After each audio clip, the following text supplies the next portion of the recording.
கர்த்தருடைய வார்த்தைக்கு கடந்து செல்வோம். 1 யோவானிலே நாம் ஒரு பகுதியை வாசிக்கிறோம். 1 யோவானிலே நாம் ஏற்கனவே வாசித்து தெரிந்த பகுதி தான். குமாரனை உடையவன் ஜீவனுடைய உடையவன். தேவனுடைய குமாரன் இல்லாதவன். கிறிஸ்தவ வாழ்க்கை என்பது தேவகுமாரன் இயேசு கிறிஸ்துவை இல்லாமல் இல்லை. இன்றைக்கு நீங்கள் பார்த்தீங்கன்னா பல இடங்களில் பல சபைகள் இருக்கிறது. இந்த வத்தலக்குண்டுக்கு நிலக்கோட்டைக்கு இடையில் ஒரு சபை வந்திருக்கு. அந்த சபை என்ன சபைன்னா பிதாவை மட்டும் தொழுது கொள்கிற ஒரு சபை. ஆமாம், அவங்க இயேசு கிறிஸ்துவையும் பரிசுத்த ஆவியானவரையும் ஏற்றுக்கொள்கிறதில்ல. இன்னொரு குரூப் இருக்கிறாங்க, பெரிய குரூப்பு. அவங்க பரிசுத்த ஆவியானவர்கிட்ட தான் ஜெபமே ஆரம்பிப்பாங்க. பரிசுத்த ஆவியானவரை மட்டும் ஏற்றுக்கொள்ளக்கூடிய சபை. இன்னொரு குரூப் இருக்கிறாங்க, அவங்க இயேசு கிறிஸ்துவை மட்டும், அதுக்கு பேர் ஒன்லி ஜீசஸ் அப்படின்னு அதுக்கு பேர். அது இந்த நிலக்கோட்டையிலிருந்து கொடரோடு போகிற பாழியில் இடையில் இருக்க ஒரு சர்ச்சு. இதெல்லாம் என்னென்னா அவங்க ஒவ்வொருத்தரை பிடித்து, இதெல்லாம் எங்கேருந்து வந்த போதனைன்னா வெளிநாடுகளில் இருந்து வெள்ளைக்காரர்களால் கடத்தி வரப்பட்ட கடை சரக்கு மாதிரி, வேதத்திலிருந்து வந்ததில்லை. ஆனால் வேதம் சொல்லும்போது குமாரனை உடையவன் ஜீவனை உடையவன். ஆண்டவர் சொன்ன ஒரு மிகப்பெரிய விஷயம் 2 பேதுரு 1ஆம் அதிகாரம். 2 பேதுரு 1ஆம் அதிகாரத்தில் 10ஆம் வசனத்திலிருந்து 1ஆம் அதிகாரம் 16ஆம் வசனத்திலிருந்து வாசிப்போம். அல்ல, யார் சொல்கிறது? பேதுரு சொல்கிறார் அவருடைய மகத்துவத்தை. இங்கே யாராவது ஒரு கிறிஸ்தவங்க அப்படி இருக்கிறீங்களா? கை தூக்கலாமா? நான் இயேசு கிறிஸ்துவனுடைய மகத்துவத்தை கண்ணார கண்டேன் அப்படின்னு. நம்ம யாரும் இந்த கண்ணால் அவரை பார்த்ததில்லை. பார்த்தவங்க உயிரோடவும் இருந்ததில்லை அப்படின்னு எல்லாம் பைபிள் வசனம் இருக்குது. இயேசு கிறிஸ்துவை காணலாம், ஆனால் அவர் உயிர் தெழுந்த பிறகு அவர் 40 நாள் இருந்துட்டு வானத்துக்கு போன பிறகு யாருக்குமே அவருடைய முழு தரிசனத்தை அவர் கொடுத்ததில்லை. உல்தாஸ் சிங் அப்படின்னு ஒருத்தர், அவர் கர்த்தருடைய ஊழியத்தில் இருக்கும்போது ஆண்டவருடைய சில பிரசன்னத்தை கண்டதாக அவர் எழுதியிருக்கார். அது மட்டும் இல்லை, இந்த கத்தா சிங் அப்படின்ற ஒருத்தர் சிங்கு இனத்தை சேர்ந்தவர், ஊழியம் செஞ்சுட்டு இருக்கும்போது ஒரு மலையில் அடித்து உருட்டி விட்டாங்க. அவருடைய வாழ்க்கை சரித்திரத்தில் அவர் எழுதியிருக்காரு. அவர் உருண்டு அடிவாரத்தில் விழுந்த பொழுது நீரோடை ஓடிட்டு இருந்திருக்கு.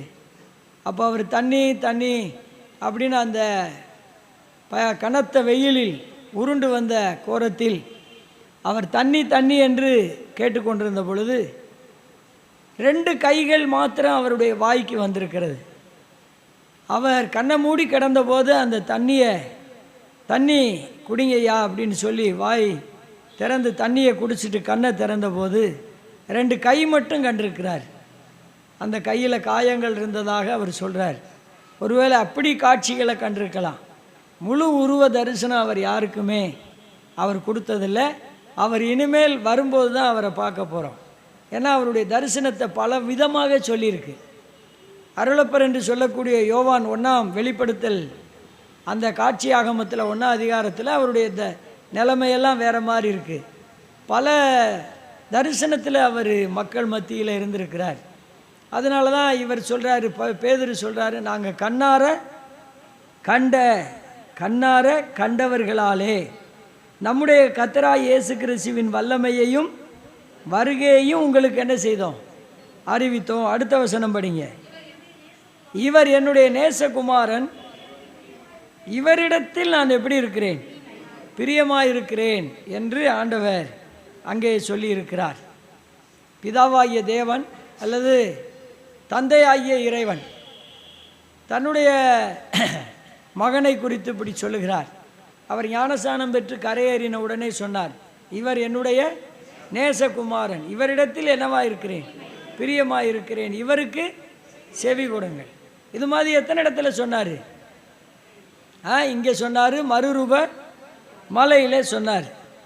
இப்படி சொன்ன உடனே அதை என்னன்னு சொல்கிறார் பாருங்க. 17ஆம் வசனம் தொடர்ந்து படிங்க. இவர் நேசகுமாரன்,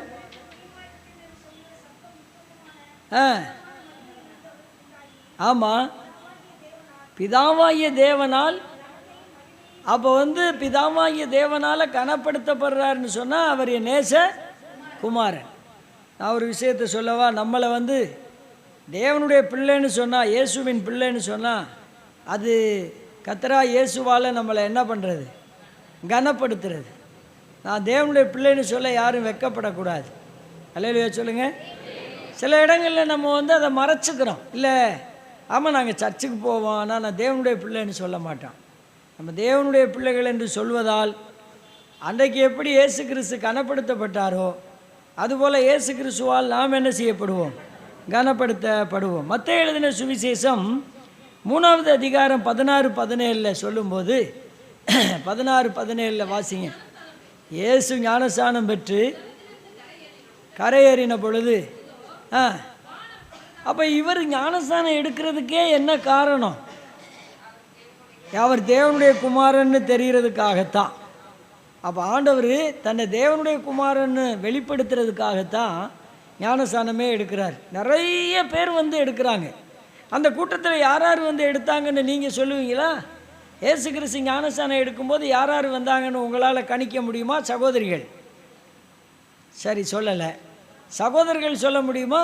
இயேசு கிறிஸ்து போர் சேவகர்கள், காவல்துறை அதிகாரிகள், ஆயக்காரர்கள், இஸ்ரவேல் ஜனங்களால் புறக்கணிக்கப்பட்ட ஆயக்காரர்கள், அப்புறம் மதவாதிகள், பரிசேயர்கள்லாம் மதவாதிகள், இவங்கெல்லாம் இயேசு கிறிஸ்து, அப்புறம் சுற்று ஜனங்கள், இவங்கெல்லாம் ஞானஸ்நானம் எடுக்கிறாங்க. பெருங்கூட்டத்து மத்தியில் இயேசு கிறிஸ்துவும் போய் ஞானஸ்நானம் எடுக்கிறார்.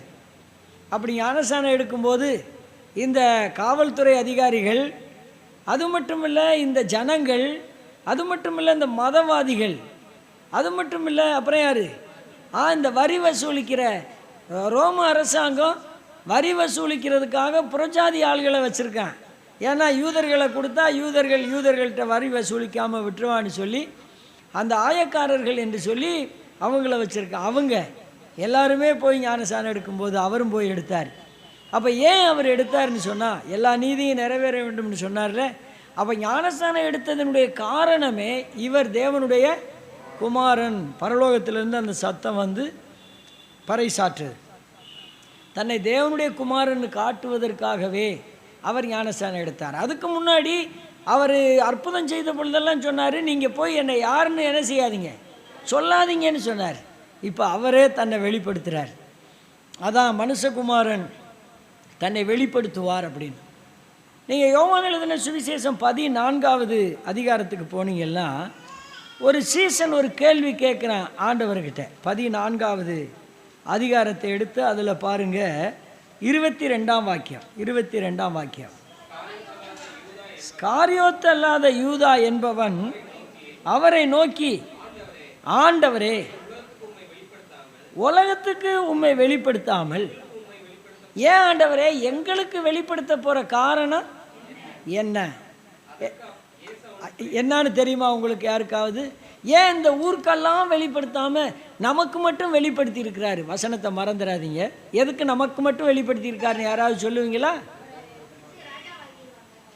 இல்லை சிஸ்டர், உலகத்துக்கு வெளிப்படுத்தாமல் நமக்கு மட்டும் ஏன் வெளிப்படுத்தியிருக்காரு? அடுத்த வசனம் படிங்க. எப்போவுமே நீங்கள் வசனத்துக்கு பதில் அங்கே தான் இருக்கும். ஒருவன் என்னில் அன்பாக இருந்தால், அப்போ உங்களுக்கும் எனக்கும் அவரை வெளிப்படுத்தினதுக்கு என்ன காரணம்? அவருடைய வசனத்தை கை கொள்றதுக்கு தான். அதுக்காகத்தான் சீசர்கள்ட்ட சொன்னார், அவங்களுக்கெல்லாம் வெளிப்படுத்தாமல் உங்களுக்கு வெளிப்படுத்தின காரணம் என்னன்னா, என் வசனத்தை என்ன செய்யணும். அதுக்காகத்தான் நமக்கு வெளிப்படுத்தியிருக்கார். அவர் தம்மை தாமே வெளிப்படுத்துகிறவர் என்பதை மறந்து போகக்கூடாது. நமக்கு இந்த பைபிள் எந்த அளவுக்கு வெளிப்படுத்தியிருக்கு? 1985 வருஷம் நான் பூசாரிப்பட்டிக்கியில் ஊழியம் செய்யும்போது ஒரு அம்மா வந்தாங்க. அந்த அம்மா பேர் சீனி அம்மா. அவங்க கடை வச்சுருந்தாங்க. அது என்னை பார்த்த உடனே பயங்கரமாக சவுண்ட் எழுப்பிடுச்சு, ஆன்னு கத்திருச்சு. பார்த்தா என்ன பிடிச்சிருக்கு? பேய் பிடிச்சிருக்கு. அதெல்லாம் நாளெலாம் ஒன்றும் பண்ண முடியாதுப்பா அப்படின்னு சொல்லிட்டு போயிடுச்சு. ஒரு நாள் அந்த அம்மாவை பார்த்து பேசினேன். ஏம்மா, நீங்கள் பயங்கரமாக உங்களை ஆவி பிடிச்சிருக்கு, நீங்கள் இப்படி வட்டிக்கு பணம் கொடுத்துட்ருக்குறீங்களே அப்படின்னு கேட்டபோது, உங்கள் பைபிளில் தான் சொல்லியிருக்கு, தன் பணத்தை வட்டிக்காரர் வசத்தில் என்ன செய் கொடுணும், அதனால தான் நான் வட்டி கொடுத்துக்கிட்டு இருக்கிறேன் அப்படின்னு சொல்லிச்சு. அதுக்கப்புறம் அந்த அம்மா ஒரு நாள் பிசாசு பிடிச்சி வீட்டில் ஆடி அலங்கரித்து அதுக்கப்புறம் என்னை வந்து கூட்டிகிட்டு போய் நான் போய் ஜெபம் பண்ணி அந்த பிசாசு நீங்கி அது ரட்சிக்கப்பட்டு ஞானசானம் எடுத்து நம்ம பூசாரி வீட்டு கல்லறை தோட்டத்தில் தான் அடக்கம் பண்ணியிருக்கு. அப்படியெல்லாம் ஜனங்களை ஆண்டவர் வெளிப்படுத்தி தம்மை வெளிப்படுத்தி கொண்டு வர்றார். அந்த வசனத்தை அப்புறம் புரிஞ்சுக்கிடுச்சாது.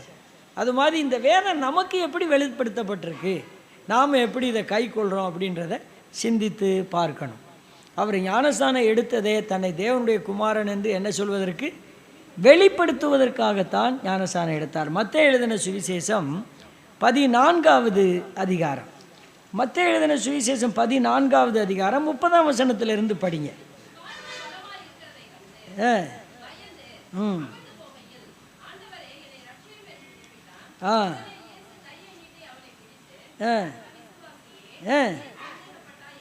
சரி, அவர்கள் படவில் ஏறினவுடனே காற்று அமர்ந்தது. அப்பொழுது நல்லா கவனிங்க, நீங்கள் கவனித்து படிங்க, கேட்குறவங்களும் கவனித்து கேளுங்க. அப்பொழுது படவில் உள்ளவர்கள் வந்து, ஓ நீ பெரிய அதிசயர் அதிசயர் அற்புதர் அற்புதர்னு சொல்லலை, மெய்யாகவே அந்த ஏன் இந்த அறிக்கையை செய்ய வைக்கிறாருன்னு உங்களை ஒரு கேள்வி கேட்க போகிறேன். ஏன் இந்த அறிக்கையை செய்ய வைக்கிறார் தெரியுமா? யாராவது சொல்லுங்க. ஏன் தெரியுமா? போன வாரம் அதான் உங்களுக்கு செய்தி. பிசாசு என்ன கேட்டான், நீ தேவனுடைய குமாரனே ஆனால் இந்த கல்லுகளை. அப்போ முதல் கேள்வி அவருக்கு நேரிட்ட சோதனையில் முதல் சோதனையே என்னதான், நீ தேவனுடைய குமாரனா?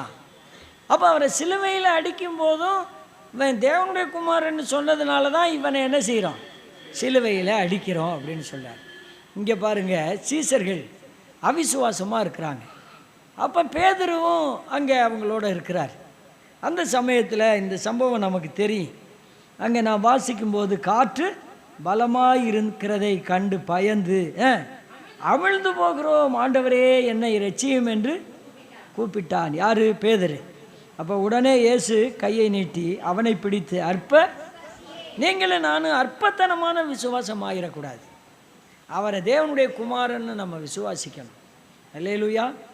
கடந்த ராத்திரி என்னுடைய பேரன் அடோனிஸு என்னன்னே தெரியலை, ரொம்ப கஷ்டப்பட்டான், என்ன செய்கிறதுனே தெரியல. டாக்டர்கிட்ட போய் காட்டினா அவர் ஒரு மெடிசன் கொடுத்தாரு, அந்த மெடிசனும் போயிடுச்சு. அவர் ஒரு சாப்பாடு கொடுத்தாரு, அதுவும் போயிடுச்சு. எல்லாம் போய் பிள்ளை சோர்ந்துட்டான். அப்போ ஆண்டவர் இருக்கார், நம்முடைய ஆண்டவராகிய தேவன், அவர் தேவனுடைய குமாரன், அவர் நமக்கு பார்த்தா பிள்ளையை காப்பாற்றி கொடுக்க வல்லவராக இருக்கார். விடிய விடிய அவனுக்கு அந்த பலவீனம் இருந்தது. காலையில் பார்க்கும்போது கர்த்தர் சுகமாக எழுந்திருக்க வைத்தார். அல்லேலூயா. ஏன் இதெல்லாம் நடந்ததுன்னு தெரியாது. சில சமயம் நம்ம டாக்டரையும் மருந்தையும் சாரக்கூடாதுன்னு சொல்லலை, அதை சார்ந்திருந்தாலும் நம்முடைய நம்பிக்கை தேவனுடைய குமாரனாய் இயேசு கிறிஸ்துவிடத்தில் எப்படி இருக்கணும், விசுவாசமாய் இருக்கணும். பாருங்கள், இந்த சம்பவம் நடந்த உடனே ஒருவேளை பேதுரு மட்டும் சொல்லலை, அந்த 33ஆம் வசனத்தில் அப்பொழுது படவில் உள்ளவர்கள் வந்து மெய்யாகவே நீர் தேவனுடைய குமாரன் என்று சொல்லி அவரை சொல்லிட்டு அறிக்கை செஞ்சுட்டு ஆராதிக்கவும் செஞ்சாங்க. அதான் நம்முடைய வாழ்க்கையில் இருக்கணும். இயேசு கிறிஸ்து மெய்யாகவே அவர் தேவனுடைய குமாரன். இவ்வளவு பெரிய வேதாகமத்தில், நான் இங்கே ஆர்சி பைபிள் வச்சுருக்கிறேன், பெரிய வேதாகமம். இந்த வேதாகமத்தில் எந்த ஒரு இடத்துலையுமே இவர் மரியாளுடைய குமாரன், இவர் யோசேப்பினுடைய குமாரன்னு என்ன செய்யலை, சொல்லலை. அதனால தான் பாதிரியார்கள் கூட அவங்க மாசு நடத்தும்போது அவங்க என்ன சொல்கிறாங்கன்னா, எங்கள் ஆண்டவரே பிதாவே உம்முடைய திருமகன் வழியாக மன்றாடுகிறோம் அப்படின்னு தான் அவங்க சொல்கிறாங்க. மாசில் மட்டும்தான் அப்படி சொல்லுவாங்க. மற்றதிலெல்லாம் புனிதர்கள் பரிசுத்தவான்களையெல்லாம் கூப்பிட்டுக்குருவாங்க. ஆனால் அந்த அவங்க திருப்பலி நடத்தும்போது எந்த ஒரு இடத்துலையும் நாங்கள் இவங்க வழியாக வர்றோம் அவங்க வழியாக வர்றோம்னு சொல்ல மாட்டாங்க. எல்லாவற்றையும் தந்தையே உம்முடைய திருமகன் இயேசு கிறிஸ்துவின் வழியாகவே அப்படிம்பாங்க. எல்லாரும் ஆமேன்பாங்க. அப்போ இயேசு கிறிஸ்துவை நாம் தேவனுடைய குமாரன் அறிந்து கொள்வது தான். குமாரனை உடையவன் ஜீவனை உடையவன். தேவனுடைய குமாரன் இல்லாதவன், தேவனுடைய குமாரன் இல்லாமல் பிதாவை மட்டும் தொழுது கொள்ளுகிறவர்கள் ஜீவனற்ற கிறிஸ்தவர்கள். தேவனுடைய குமாரன் இல்லாமல் பரிசுத்த ஆவியை மட்டும் சார்ந்து கொள்கிறவர்கள் ஜீவனற்ற கிறிஸ்தவர்கள். ஆகையினால தான் திருத்துவமாக இருக்கிற பிதா, குமாரன், பரிசுத்த ஆவியாகிய தெய்வத்தை நம்முடைய வாழ்க்கையிலே கண்டுகொள்ள வேண்டும். அதான் வேதம் காட்டுகிற வல்லமையான பாதை. அது மட்டுமல்ல, மத்தேயு எழுதின சுவிசேஷத்தில் 16வது அதிகாரம் 13வது வாக்கியத்தை பாருங்கள். தம்முடைய சீசரை நோக்கி, நான் உங்களுக்கு கொடுக்குற செய்தியினுடைய தலைப்பு என்ன? தேவனுடைய குமாரன் என்று அவர் அறிக்கை பண்ண வைக்க என்னென்ன காரியத்தை செய்தார் என்பது தான். நீங்கள் மறந்துடாதீங்க, இல்லைன்னா எழுதி வச்சுக்கோங்க. தன்னை தேவனுடைய குமாரன் என்று அறிக்கை செய்ய வைக்க அவர் எடுத்துக்கொண்ட செயல்கள். அப்படி தான். இப்போ நீங்கள் இங்கே படிங்க, மறுபடியும் அதை வாசிங்க. பின்பு பிலிப்பு செசரியாவின் திசைகளில் வந்தபோது தம்முடைய சீசரை நோக்கி, அவர் ஏன் அப்படி சொல்கிறாரு? இதுவரைக்கும் சொன்ன மாதிரி தேவகுமாரனாகிய என்னைன்னு சொல்லலாமே. அவர் மனுஷன் மூலமாக மனுஷியின் வித்தா வந்ததுனால அவர் தன்னை மனுஷர்களோட சமமாக்கி கொள்கிறார். அதனால தான் மனுஷகுமாரனாகிய என்னை. இப்போ அவருடைய கேள்வி, அவர் தன்னை தேவனுடைய குமாரன்னு சொல்கிறதுக்கு என்ன முடிவு எடுத்துக்கிறாருன்னு பாருங்கள். நம்ம யாரும் அப்படி சொல்ல மாட்டோம். நான் அந்தோணி மகன்தான் அப்படின்றதுக்கு நான் உங்கள்கிட்ட பேட்டி காண மாட்டேன். அல்லது நான் இயேசு கிறிஸ்துவை ஏற்றுக்கொண்டு தேவனுடைய பிள்ளையாக இருக்கிறேன், நான் என்னை எந்த வழியிலெல்லாம் நீங்கள் நம்புறீங்கன்னு கேட்க மாட்டேன். அவர் சொல்ல வர்ற முடிவுகளை பாருங்கள். மனுஷகுமாரனாகிய என்னை ஜனங்கள், முதல்ல அவர் கேட்க வேண்டியது ஜனங்களுக்காக கேட்கல, நீங்கள் என்னை யாருன்னு சொல்லுறதுக்காக முதல்ல ஜனங்கள்கிட்ட போடுறார். ஜனங்கள் என்னை யார் என்று சொல்லுகிறார்கள் அப்படின்னு. அப்போ அவங்க என்ன சொல்கிறாங்க? அதற்கு அவர்கள் யோவான் ஸ்நானகன், சிலர் எலியா, எரேமியா, அல்லது ஏதோ ஒரு தீர்க்கதரிசி. சரி, அப்பொழுது அவர், நீங்கள் என்னை யார் என்று சொல்லுகிறீர்கள்? இப்போ இந்த கேள்வியை முதல்ல கேட்காம தான் இப்போ கேட்குறாரு. அப்போ இவர் வெளிப்படுத்துகிற நோக்கம் இந்த ஜனங்களுக்காக இல்லை. யாருக்காக? சீசர்களுக்காக. நீங்கள் என்னை யார் என்று சொல்லுகிறீர்கள். உடனே பேதுரு என்ன சொல்கிறாரு? நீர் நீ உயிருள்ள தேவனுடைய குமாரனாகிய கிறிஸ்து. மரியாள் உயிர் இல்லை, அந்த அம்மா இறந்து போயிட்டாங்க. யோசேப்பு உயிர் இல்லை, அவங்க இறந்து போயிட்டாங்க. ஆபிரகாம், ஈசாக்கு எல்லாருமே இறந்து போயிட்டாங்க. மரணத்தை காணாமல் போன 2 பேர் வேதத்தில் இருக்காங்க. யார் அவங்க? ஏனோக்கும் எலியாவும். மோசே இறந்தது உண்மை, ஆனால் இறந்தது யாருக்குமே தெரியாது. அவருடைய கல்லறையும் இதுவரைக்கும் யாருக்குமே தெரியாது. மற்ற யாருமே உயிரெழுந்திருக்கலை. இயேசு கிறிஸ்துவனுடைய சீடர்களில் ஒருவனாகிய தோமாவின் கல்லறை எங்கே இருக்குது? சென்னை மயிலாப்பூரில் இருக்குது, இன்னும் திறக்கப்படலை. அவருக்கு ஊழியம் செய்ய வந்த அருளாந்தையர்னு ஒருத்தர் ராமநாதபுரம் மாவட்டத்தில் குதிரைக்காலில் கட்டி இழுத்து கொலை செஞ்சாங்க. அவரை இன்னும் அந்த கல்லறை திறக்கப்படலை. எந்த அப்போஸ்தலருடைய கல்லறையும் திறக்கப்படலை. எல்லாம் கல்லறையாக தான் இருக்குது. ஆனால் இயேசு கிறிஸ்துவனுடைய கல்லறை மட்டும்தான் என்ன செய்யப்பட்டது? திறக்கப்பட்டது. அதனால தான் நீ ஜீவனுள்ள தேவனுடைய குமாரனாகிய கிறிஸ்து என்று சொன்னார். நம்ம யாரு? ஜீவனுள்ள தேவனுடைய குமாரனாகிய இயேசு கிறிஸ்துவை விசுவாசித்து ஏற்றுக்கொண்ட பிள்ளைகள்.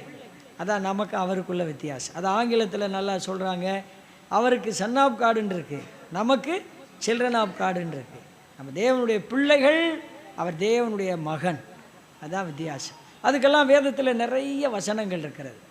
இப்படி கருகலானவைகளை கண்டுகொண்டு படிக்கிறது ஒரு திறமை. நீங்கள் பைபிள் படிக்கும்போது அது ஒவ்வொருத்தருடைய வாழ்க்கையையும் இண்டிவிஜுவலாக படிக்கலாம். அது ஆங்கிலத்தில் சொன்னால் கேரக்டர் ஸ்டடின்னு சொல்லுவாங்க. ஒவ்வொருத்தரையும் இண்டிவிஜுவலாக படிக்கலாம். அப்புறம் நம்ம ஒட்டுமொத்தமாக சேர்த்து படிக்கலாம், அதையும் படிக்கலாம். அப்போ இந்த மாதிரி ஒவ்வொன்றையும் பார்க்கும்போது இயேசு கிறிஸ்து பார்த்தார், அந்த பார்வையிலே வல்லமை வந்திருக்கு. இயேசு கிறிஸ்து அவனை கவனித்தார், அதிலே வல்லமை வந்திருக்கு. இதெல்லாம் நீங்கள் பைபிளில் படிக்கும்போது மத்தேயு, மார்க்கு, லூக்கா, யோவான் படிக்கும்போது கவனித்தார் அப்படின்றத ஒரு கட்டிங் எழுதிக்கங்க. அந்த வாசகம் வர்றதெல்லாம் எழுதிக்கங்க, எழுதி பாருங்கள் அவருடைய வல்லமையை பாருங்கள். இங்கே அவர் தன்னுடைய சீசர்களுக்கு அப்படி சொன்ன உடனே ஆண்டவர் என்ன சொன்னார்? என்ன சொல்கிறார் பாருங்கள். 17ஆம் வாக்கியம், இயேசு அவனை நோக்கி, நீ நல்லா தெரிஞ்சுக்க, பெரிய பெருமையாக நினச்சிடாத, நீ யோனாவின் குமாரனாகிய சீமோன் தான். என்ன தேவனுடைய குமாரன்னு சொன்ன இல்லையா, நீ சாதாரண யோனாவின் குமாரன் தான். நீ யாரு? பாக்கியவான். உடனே அவனுக்குள்ள பிசாசு இறங்கினான். இறங்கினதுனால அவனை என்ன சொன்னார் தெரியுமா? அப்படியெல்லாம் சொல்லி பேசினவர் தான். அதுக்கப்புறம் பேசும்போது, எனக்கு பின்னாக போ, 23ஆம் வசனம் படிங்க. அவர் திரும்பி பேதுருவை பார்த்து, எனக்கு பின்னாக போ சாத்தானே, நீ பாக்கியவானேன்னு சொன்ன இவ்வளவு கொஞ்ச நேரத்துக்குள்ளே அவனை என்னன்னு சொல்கிறாரு? காரணம் என்ன? இயேசு கிறிஸ்து சிலுவை மரணத்துக்கு போகக்கூடாதுன்னு சொல்லி அவன் போராடினதுனால அதை சொன்னார். அப்போ இயேசு கிறிஸ்துவின் நிமித்தம் வருகிற பாடுகளை அனுபவிக்காதவர்கள் பிசாசுக்கு இடம் கொடுத்தவர்களாய் போய்விடக்கூடாது. ஆகையினால தான் தன்னை வெளிப்படுத்த இப்படியாக சித்தம் கொண்டார். மார்க் எழுதின சுவிசேஷம் 3ஆம் அதிகாரம் 11ஆம் வாக்கியம் படியுங்கள். மார்க் எழுதின சுவிசேஷம் 3ஆம் அதிகாரம் 11ஆம் வாக்கியம். அசுத்த ஆவிகளும் அவரை கண்டபோது விழுந்தது. அது தேவனுடைய குமாரன் என்று என்ன செய்தது? பிசாசுகள்லாம் கோடி வந்து சொல்லுது, ஓ நீர் தேவனுடைய குமாரன். Very good. அப்போ நான் என்ன செஞ்சுருப்பேன்? என்ன இந்த நிலக்கோட்டைக்குள்ளே போகும்போது அந்த நகைக்கடைக்காரங்கள்லாம் வந்து நீர் தேவனுடைய ஊழியக்காரன் அப்படின்னு சொன்னால் நான் என்ன செஞ்சுருப்பேன்? சபையில் அடுத்த நாள் வந்து நீங்கள்லாம் என்ன என்னன்னு கூட கேட்க மாட்டேன்றீங்க, ஊரில் பாருங்கள் என்ன தேவனுடைய ஊழியக்காரன்னு சொல்லிட்டாங்க, உங்களை விட அவங்க எவ்வளவோ பல மடங்கு பெரியவங்க அப்படின்னு சொல்லிடுவேன். ஆண்டவர் இந்த இடத்துல அப்படியா வா வா வா கை கொடு, நீ என்ன தேவனுடைய குமாரன்னு சொல்லிட்டே வா வா வா அப்படின்னு கை கொடுன்னு சொல்லலை. என்ன சொல்கிறாரு?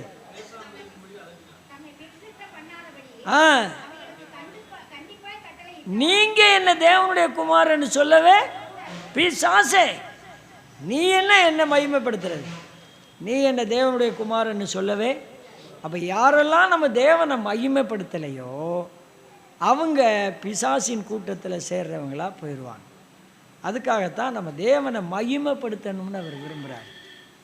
ஆகையினால தான் இங்கே அவர் சொல்கிறாரு, சாத்தானை கண்டிப்பாக சொல்கிறார், கண்டிப்பாக சொல்கிறேன், இன்னொரு முறை நீங்கள் என்ன தேவனுடைய குமாரன்னு என்ன செய்யக்கூடாது, சொல்லக்கூடாது. இந்த இடத்துல ஒரு ஞாபகப்படுத்தி விட்டு கடந்து போகிறேன்.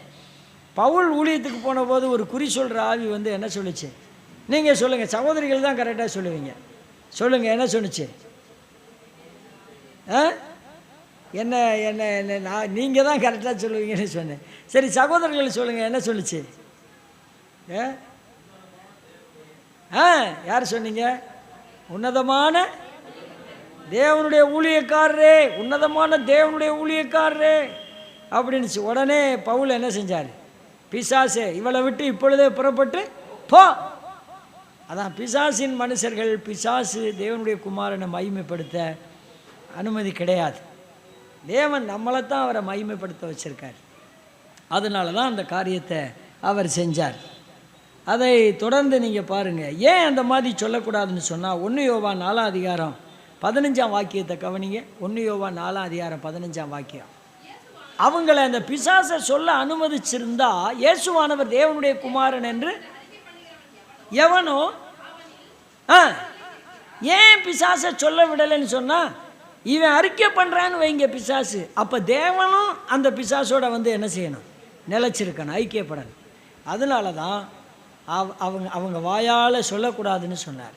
நாம் எந்த அளவு தேவனுடைய குமாரனை சொல்லிக்கிட்டே இருக்கிறோமோ அந்த அளவு நம்ம கனப்படுத்தி பட்டுக்கொண்டே இருப்போம். ஆமேன்னு சொல்லுங்கள். மார்க் 1ஆம் அதிகாரம் 1ஆம் வாக்கியம் வேகமாக படிங்க, இன்னைக்கும் முடியும். அந்த சுவிசேஷத்தை ஆரம்பிக்கிற போதே என்ன சொல்கிறார் மார்க்கு? தேவனுடைய குமாரனாகிய, இந்த மாதிரி மற்ற 3 சுவிசேஷத்துலேயும் இல்லை, தேவனுடைய குமாரனாகிய இயேசு கிறிஸ்துவினுடைய, மரியாளுடைய குமாரனாகிய, யோசேப்புடைய குமாரனாகிய சுவிசேஷத்தின் ஆரம்ப விஷயமாவதுன்னு போடக்கூடாது, அப்படி சொல்லக்கூடாது. அவர் தந்தையின் திருமகனாக இருக்கிறார். ஆகையினால தான் அவர் தேவனுடைய குமாரன். யோவான் எழுதின சுவிசேஷம் 1ஆம் அதிகாரம் 34ஆம் வாக்கியம் வேகமாக படிங்க. யோவான் 1:34 குறிச்சு வச்சுக்கிறவங்க குறிச்சு வச்சுக்கோங்க. அந்தபடியே நான் கண்டு இவரே தேவனுடைய குமாரன். யாரு? யோவான் ஸ்நானகன், ஸ்நாபக அருளப்பர். அவர் இயேசு கிறிஸ்துவை கண்டு என்ன சாட்சி கொடுக்கிறாரு? இவர் தேவனுடைய குமாரன், இவர் தேவனுடைய குமாரன், இதோ உலகத்தின் பாவத்தை சுமந்து இருக்கிற தேவ ஆட்டுக்குட்டி. லூக்கா எழுதின சுவிசேஷம் 3:23 வாக்கியத்திலே எப்படி சொல்றாரு? இவர் தேவனுடைய குமாரன்னு சொல்றாரு. ஆகையினால இன்னொரு வாக்கியம் யோவான் 1 அங்கே பாருங்க, 45 படிங்கள. பிலிப்பு நாத்தான் வேலை கண்டு, சரி, அதிலிருந்து அவர் சொல்கிற விஷயங்கள்லாம் நீங்கள் வீட்டில் போய் படிச்சுக்கங்க, குறித்து வச்சுக்கோங்க. நாத்தான் வேலை கண்டு அவர் என்ன சொல்கிறாரு? படிங்க. நீ என்னை எப்படி அறிவீன்னு கேட்குறாரு. அந்த இங்கே ஒரு சம்பவம் நடக்குது. ஏன் இந்த சம்பவம் நடக்குது? அவனுக்கு தன்னை யாருன்னு வெளிப்படுத்த தேவன் விரும்புகிறார். அடுத்த வசனம் படிங்க. அதற்கு நாத்தான்வேல், நாசரேத்து ஊரில் ஒன்றும் நன்மை வரும்னு பைபிளில் எழுதலையே. ஆமாம், நாசரேத்து. பார்த்தீங்களா நேற்று என்ன சம்பவம் நடந்திருக்கு பார்த்தீங்களா? கேள்விப்பட்டீங்களா? ஆமாம், பலஸ்தீன துருப்புகள் 5000 துருப்புகள் யார் மேலே ஏவி விட்டுருக்கு? இஸ்ரேல் மேலே பாலஸ்தீன துருப்புகள் ஏவி விட்டுருக்கு. பாலஸ்தீனம் என்கிறது முஸ்லீமுடைய ஆதிக்கத்தில் உள்ள பகுதி, காசா பகுதி. எருசலேமில் ஆரம்பிக்கப்பட்டிருக்கு. ஒரு நாட்டுக்கும் உத்தரவு கேட்காம நெதனியாகு நேத்தே போர் அறிவிச்சிட்டாரு. எங்களுக்கும் பாலஸ்தீனர்களுக்கும் சண்டை மூளும்ட்டு. என்ன நடக்குமோ தெரியாது நமக்கு. ஏன்னா எப்போ முதல் தொடக்கம் அங்கே தான் வரணும். உக்ரைன் ரஷ்யா ஆரம்பிக்கிறதெல்லாம் சும்மா வெத்து வேட்டு. அங்கே ஆரம்பித்தா அது உலகமே சூழ்ந்துடும். அதனால் இன்றைக்கி காலையில் கூட அதுக்காக ஜெபம் பண்ணோம். ஆண்டவரே இன்னும் கொஞ்சம் நாளை கொடுங்க. வர்ற கிறிஸ்மஸில் நிறைய பேர் என்ன பண்ண போகிறாங்க? ஞானஸ்நானம் எடுக்கணும்னு சொல்லியிருக்கிறாங்க. ஆண்டவரே, அவங்க ஞானஸ்நானம் எடுக்கிறதுக்குள்ளே உங்கள் வருகை வந்துடக்கூடாது ஆண்டவரே. அப்படியெல்லாம் நாங்கள் ஜெபம் பண்ணியிருக்கிறோம். பாருங்கள், இங்கே இந்த நாத்தான்வேலுக்கு சொன்ன உடனே அடுத்த வசனம் படிங்க. இயேசு வரக்கண்டு அவனை குறித்து, இதோ கபடற்ற உத்தம இஸ்ரவேலன், அல்லேலூயா. நீங்களும் நானும் எவ்வளவு கபட்டுத்தனமாக இருக்கிறோம்ன்றது யாருக்கு தெரியும்? ஊழியக்காரருக்கா? தெரியவே தெரியாது. ஊழியக்காருக்கு ஒன்றுமே தெரியாது, ஆண்டவருக்கு தெரியும். அல்லேலூயா. அந்த மாதிரி அவர் சொன்ன பிறகு அவர் என்ன சொல்கிறார் பாருங்க, அடுத்த வசனம். அதற்கு நாத்தான்வேல், எப்படி நீ அறிவீர்? ஏசவனை நோக்கி, நீ நீ நீ அழைக்கிறதுக்கு முன்னே அத்தி மரத்துக்கு கீழே உட்கார்ந்து பைபிள் படிச்சுக்கிட்டு இருந்தேன் பாரு, அப்போவே உன்னை நான் தெரிஞ்சுக்கிட்டேன். அங்கே பைபிள் படிச்சுக்கிட்டு இருந்தேன்னு போடல. அந்த நாத்தான்வேலுடைய வேலை என்ன தெரியுமா? இரவும் பகலும் பைபிள் தியானம் பண்ணுறவன். அவனை குறித்து எருசலேம் சரித்திரத்தில் இருக்குது. அப்படி இருக்கிறவன். அப்போ உடனே அடுத்த வசனம், அதற்கு நாத்தான்வேல், ரபி நீர் தேவனுடைய குமாரன். ஒருத்தனை தேவனுடைய குமாரன் சொல்ல வைக்கிறதுக்கு எவ்வளோ வேலை செய்கிறார் பாருங்க, எவ்வளோ வேலை செய்கிறார் பாருங்க. சும்மா சாதாரணமான வார்த்தை இல்லை இது. அடுத்த ஒருத்தர் படிங்க. யோவான் 1 இல்லை, யோவான் 6 69 வாக்கியம். யோவான் 6 69 வாக்கியம். நீ ஜீவனுள்ள தேவனுடைய குமாரனாகிய நாங்கள் விசுவாசித்தோம், அறிந்தும் இருக்கிறோம் என்றான். இயேசு இப்போ அவர் சொல்றாரு, உங்களை நான் அழைக்கவில்லையா?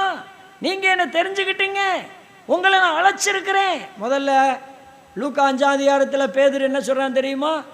இயேசு ஐயரே. ஐயரேன்னா ஆங்கிலத்தில் என்ன போட்டிருக்கு தெரியுமா? மாஸ்டர் அப்படின்னு போட்டிருக்கு. கொஞ்ச நேரம் கழித்து அவன் சொல்கிறான், என்ன சொல்கிறேன்? ஆண்டவரே. ஆண்டவரேன்னா லார்ட், நீங்கள் தான் கடவுள் அப்படின்னு சொல்கிறான். இதெல்லாம் நம்ம இந்த எனக்கெல்லாம் அவ்வளவு அறிவில்லை, நான்லாம் கொஞ்சம் படிப்பு உள்ளவன் தான். ஆனால் சில நல்லா இங்கிலீஷ் இதெல்லாம் படிக்கிறவங்க பேசுகிறவங்க எடுத்து பகுத்து படித்து பாருங்கள். அதையும் இதையும் சொல்லி படித்து பாருங்கள். நிறைய அருமையாக இருக்குது இந்த பைபிள். தெளிதேனுங்க, தேன் இல்லை, தெளிதேன். அதனால் அந்த வாழ்க்கையை நம்மளை ரொம்ப அற்புதமாக நடத்துறது. ஜீவனுள்ள தேவனுடைய குமாரனாகிய கிறிஸ்து என்று நாங்கள் விசுவாசிக்கிறோன்னு சொல்லப்படுது. நான் உங்களை அழைக்கவில்லையா? உங்களுக்குள்ளும் அழைச்ச பிள்ளைகளுக்குள்ளும் ஒருத்தர் யாராக இருக்கான்? நம்மளுக்குள்ளும் ஒருத்தர் யாராக இருக்கக்கூடாது? பிசாசாக இருக்கக்கூடாது. பிசாசின் சிந்தை, பிசாசின் வேலை, பிசாசின் காரியம், பிசாசின் செயல் நமக்கு வரவே கூடாது. அல்லேலூயா சொல்லுங்க. ஆமாம். அப்புறம் பாருங்க, ஒரு குருடன், யோவான் 9 ஒரு குருடன் என்ன பண்ணுறான் தெரியுமா? யோவான் 9ஆம் அதிகாரம்னு குறித்து வச்சுக்கோங்க. வீட்டில் போய் அவன் வர்ற பாட்டை பாருங்கள். குருடனாக இருந்தான் ஒருத்தன் வந்து என்னான்னு கேட்கல.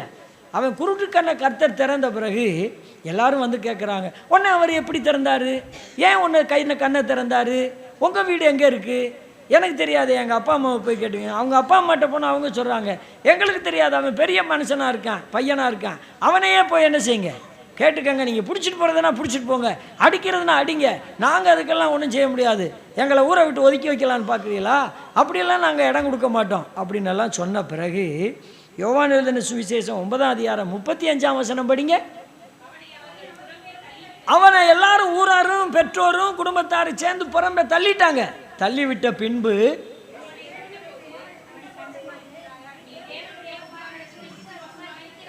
ஒன்றுமே புரியாமல் படிச்சிட்டீங்க, பரவாயில்ல. சரி, நீ தேவனுடைய குமாரனிடத்தில் யார் கேட்கறது? இயேசு கேட்குறார். அப்போ ஒரு மனுஷன் ரட்சிக்கப்பட்ட பிறகு அவனை எவ்வளவு தூரம் புறம்பே தள்ளுறாரு பார்த்தீங்களா? ஏன்னா அவன் தேவனுடைய குமாரனை விசுவாசிக்கணும். இயேசு கிறிஸ்துவை சீக்கிரம் அறிஞ்சுக்கிட்டீங்கன்னா சோதனையெல்லாம் வராது. இயேசு கிறிஸ்துவை அறியாமல் இருந்தால் நீங்கள் அவரை அறிஞ்சிக்கிறதுக்காகவே நிறைய சோதனை வரும், பார்த்துக்கங்க. அதனால் இதெல்லாம் சொன்ன பிறகு அவராக வந்து எல்லோரும் கைவிட்டாங்களா, வா வா வா இப்போ என்கிட்ட முதவே வந்திருக்கலாம்ல, நீ என்கிட்ட ஏன்டா இப்போ வர்ற அப்படின்னு சொல்லி தள்ளலை. சரி, இப்போவாவது வந்தியே அப்படின்னு சொல்லி நீ தேவனுடைய குமாரனிடத்தில் என்ன செய்கிறாயா? அதுக்கு அவன் என்ன சொல்கிறான்? அதற்கு அவன் ஆண்டவரே ஆண்டவரேன்னெல்லாம் சொல்ல தெரியுது, அவரிடத்துல விசுவாசம் வைக்கிறதுக்கு அவர் யாரு? என்னடா இவ்வளவு குருட்டுத்தனமாவா? அப்புறம் அவர் சொன்ன உடனே உன்னத்துக்கிட்ட பேசுகிறவர் நான் தான் சொன்ன உடனே என்ன சொல்கிறான்? ஆண்டவரே விசுவாசிக்கிறேன். அவன் தேவனுடைய குமாரனை விசுவாசிக்கிறதுக்காகத்தான் அந்த காரியம் நடந்திருக்கு. இன்னும் பைபிளில் பாருங்கள், லாசர் வீட்டில் யோவான் 11ஆம் அதிகாரம் 4 to 27 வரை படிச்சிங்கன்னா 27ஆம் வசனம் படிங்க சிஸ்டர். அதற்காக ஆண்டவரே ஏன் அப்படி சொல்லணும்? இவள் நீ எங்கள் வீட்டு தம்பியை சுகமாக்கின இயேசு கிறிஸ்து என்று விசுவாசிக்கிறேன்னு சொல்ல வேண்டியதானே? இவன் செத்ததுக்கும் இந்த காரியமெல்லாம் நடந்ததுக்கும் காரணமே என்னதான்? நான் விவரித்து சொல்ல நேரம் இல்லாதனால ஷார்ட்டாக கை காலெல்லாம் வெட்டிட்டு சும்மா ஒரு பகுதியை சொல்கிறேன், பார்த்துக்கங்க. நீ உலகத்தில் வருகிறவரான நான் விசுவாசிக்கிறேன். அப்போ அவன் விசுவாசிக்க வைக்கிறதுக்காகத்தான் இதெல்லாம் செய்கிறார். தேவனுடைய குமாரன். யோவான் எழுதின சுவிசேஷம் 20ஆம் அதிகாரம் 31ஆம் வசனம் படிங்க. எதுக்காக அந்த வசனம் படிங்க? 31. இயேசுக்கு தேவனுடைய குமாரனாகிய கிறிஸ்து என்று நீங்கள் விசுவாசிக்கும்படி தான் அவருடைய விசுவாசித்த அவருடைய நாமத்தில் நித்திய ஜீவனை அடையும்படிக்கு இந்த புஸ்தகம் எழுதப்பட்டிருக்கிறது. ஆமென், அல்லேலூயா சொல்லுங்க. அப்போ பைபிள் எதுக்காக எழுதப்பட்டிருக்குன்னு சொன்னால், இயேசுவை தேவனுடைய குமாரனாகிய கிறிஸ்து என்று விசுவாசித்து நித்திய ஜீவனை அடையும்படி. இந்த தேவனுடைய குமாரன்னு சொல்கிறதுல எவ்வளோ விஷயம் இருக்குது பாருங்கள். எனக்கு ஒரு பெரிய ஆசை, மாதத்தில் 4 வாரம் இருக்குது, வாரத்துக்கு ஒரு நாள் 1.5 மணி நேரம் 2 மணி நேரம் ஒரு பைபிள் ஸ்டடி நடத்தலாமான்னு ஆசை. அப்படின்னா நீங்கள் சபையாரெல்லாம் சேர்ந்து, சரிங்க பிரதர், நம்ம எல்லாருக்கும் வசதியான ஒரு டைம் வாரத்தில் ஒரு 2 மணி நேரம் அப்படின்னு ஒதுக்குனீங்கன்னு வைங்க, நிறைய விஷயம் இதில் படிச்சுக்கலாம். அப்புறம் பாருங்கள், அடுத்து யோவான் எழுதின சுவிசேஷத்தில் இது சொல்லியிருக்குல்ல, மத்தேயு 27:40, அதோடு நான் முடிக்கிறேன், இன்னும் நிறைய இடத்துல இருக்குது. மத்தேயு 27:40, தேவாலயத்தை இடித்து 3 நாளில் கட்டுகிறவனே, நீ நீயே ரட்சித்துக்கொள், நீ தேவனுடைய குமாரன் ஆனால். எத்தனை வசனம் சிஸ்டர்? 27:40. அதுக்கப்புறம் நீங்கள் வாசித்தீங்கன்னா ஒரு இடத்துல என்ன சொல்லுது தெரியுமா? அந்த கல்லனே சொல்கிறான், அந்த கல்லனே என்ன சொல்கிறான்? மெய்யாகவே இவர். எந்த பிசாசு தேவனுடைய குமாரன்னு சொல்லக்கூடாதுன்னு கண்டனம் பண்ணி கடிந்து கொண்டானோ அந்த இடத்துல அவர் உயிர் போகும்போது மெய்யாகவே இவர் ஜீவனுள்ள தேவனுடைய குமாரன்னு சொல்ல வச்சுதான் அவர் சிலுவையில் ஜீவனை விட்டார். அல்லேலூயா. குமாரனை உடையவன் தயமாகுது. கண்களை மூடுங்க, ஜெபம் பண்ணிடுவோம். நம்ம தேவனுடைய குமாரனிடத்தில் எவ்வளோ விசுவாசமாக இருக்கிறோம்.